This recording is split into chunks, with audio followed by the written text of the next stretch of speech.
everybody watches our style of play. We tend not to outshoot our opponent because we take so many threes, so field goal percentage ends up being a battle we don't normally win. And our game is predicated on not turning the ball over and turning our opponent over. And, we play Villanova today, we outshoot them from the floor, but we end up, having 17 turnovers, and that kills. And that's not the MO of Villanova, turning people over. So, that's what we talked about in the locker room. We've got to be better with our execution and taking care of the ball.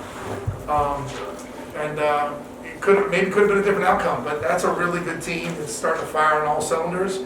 And, we had a shot. Just, they defended the three-point line really well. They took that away, which is what they should do. And, I'm pleased that, Gabby went in there and finished, and so did Claire. And Molly got on the scoreboard today, which was nice to see. And hopefully we can build off of this a little bit and go out there and get Temple after the break. It seemed like you were able defensively to do a pretty good job on Seagrass early on. How difficult is it to slow her down for a whole game?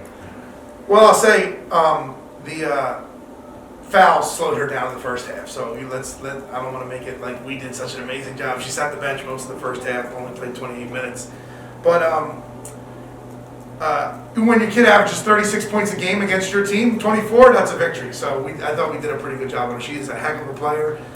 She scores from everywhere on the floor. She makes her free throws. She tends to stay out of foul trouble. So we'll take that as a little bonus. We got her on the bench for a little bit.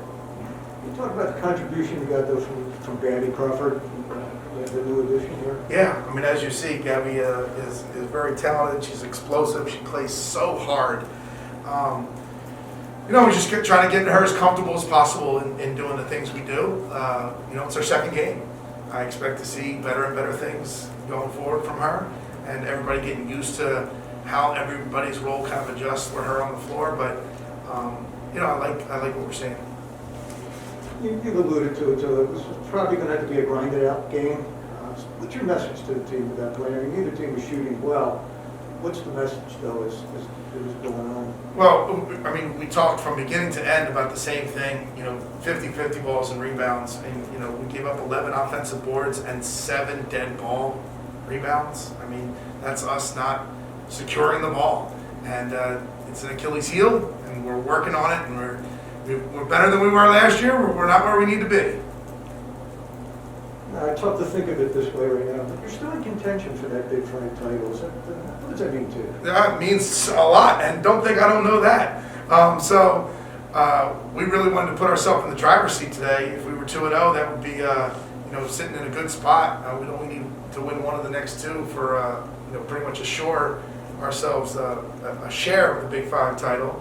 We're hoping maybe we one of these days get the outright one too, but right now it's good. The focus is Temple. We're going to start to prepare the coaches, I'm sure, during the break, and we'll get the team back here on the 26th and get ready for them.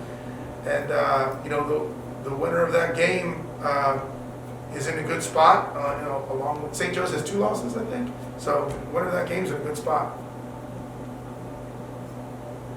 Anything else?